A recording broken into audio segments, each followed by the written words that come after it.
I recently went to a therapy conference and I had my little mic and I was collecting content, and I asked therapists if they had ever heard of the term anhedonia. I was surprised a lot of them hadn't heard of it. And I think many of us have experienced anhedonia, which is a lack of joy. I call it the J deficiency, right? A lack of joy in everyday things that we used to enjoy. So like you're eating your food and you're like, you're just going through the motions. You're with your friends, you're not really connected, you can't wait to go home.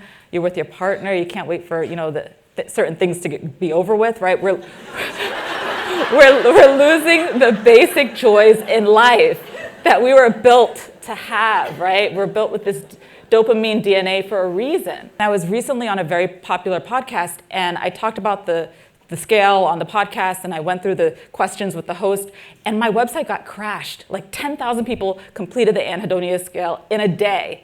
So people were identifying with this like anhedonia, what is this? It's important to have labels for our experiences because human beings don't like uncertainty.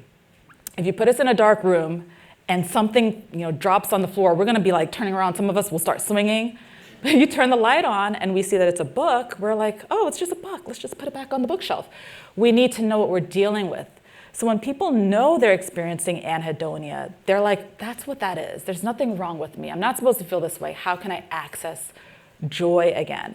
And the reason I think many of us are experiencing anhedonia, no surprise here at the BrainHealth Center, right? We're on technology all the time.